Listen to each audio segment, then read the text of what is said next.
is good to have your own personal Bible. John chapter 9 and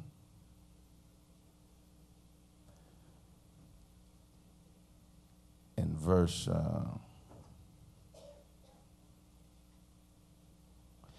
1. And for the point of emphasis, you don't have to stand, but I want you to read this with me, pausing at commas and certainly stopping at the period. In fact, we're just going to read one verse. That's verse number 1.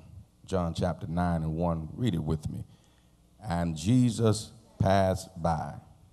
He saw a man which was blind from his birth. Read 2. And his disciples asked him, saying, Master, who did sin, this man or his parents, that he was born blind? Today I want to talk about a birth defect. If you don't mind, look at your neighbor and say, neighbor, the subject is a birth defect. You look at this particular text, and you really think of it in the natural sense, and we kind of empathize, sympathize with this man and this story, and most of us can't really grasp exactly what he was going through because of his condition, but you also can relate in some regards to situations that maybe you had to deal with from birth. Maybe some type of hindrance or some type of situation that would make it difficult for you. Almost like Paul when he talks about the thorn in his flesh. Now, it may not be and we understood what Paul's situation was, but spiritually it may not be a physical defect. It may not be something that physically hinders you, but spiritually there could be something that you have dealt with and continue to deal with that becomes a hindrance in our life. This particular man is interesting because of the way this story is portrayed.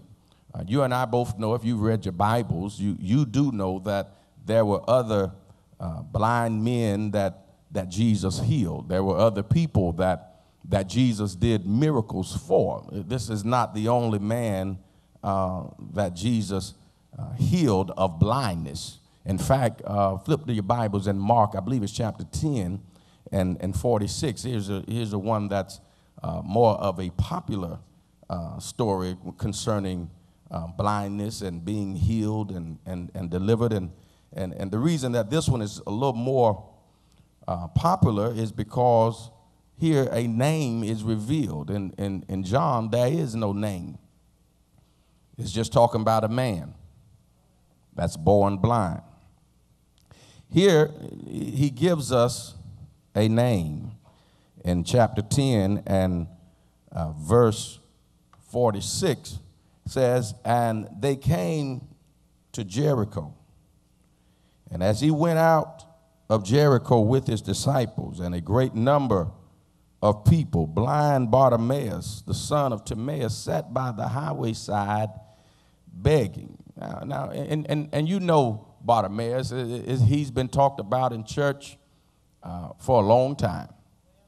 We know his situation. And in fact, I don't think Bartimaeus may have been blind from his birth. So he represents a different condition. He goes along, and at some point, what he's used to is taken away from him. He's able to see at some point, and now he's blind, but he's reduced to begging by the roadside. He's reduced to just asking alms or help from somebody because he couldn't do much on his own. And when he heard it was Jesus of Nazareth in verse 47, he began to cry out and say, Jesus, thou son of David, only thing I want you to do is simply have mercy on me. Now, when you look at it, and you got to go beyond the text and look at the setting, you do know that there were many people that passed down this Jericho road. There were other people that passed down the road. In fact, there, as much as he sat on the Jericho road begging, there were a number of people that came down the road that couldn't help him, couldn't do anything for him. But the fact was, when he heard that Jesus was coming, he decided to do something different. Now, and when I say different, meaning something inside of him connected with what was getting ready to happen. Because it was his custom to beg, so he still had to cry out, no matter who it was. He couldn't see them, but I'm pretty sure he just said something like, "Hey, man, sir, ma'am, madam, whoever, help me. Just put something in my carrying case here. Just do something to help a poor man." And I'm pretty sure there were some gracious people that passed something along to him. He never could recognize them, couldn't see them. They did something for him. But when Jesus was coming by, he heard. He even though he was blind, he wasn't totally he wasn't totally handicapped in a sense that he still had something he could use. What I'm simply saying is that when there's a condition on one side, you got to use the other side to get what you need. He says to him, "Jesus, thou son of David, have mercy on me." I really don't believe anybody else that came down the road, he asked them for this type of request. His position and his purpose of sitting on the road was to get money, was to receive alms. But nobody could really help him.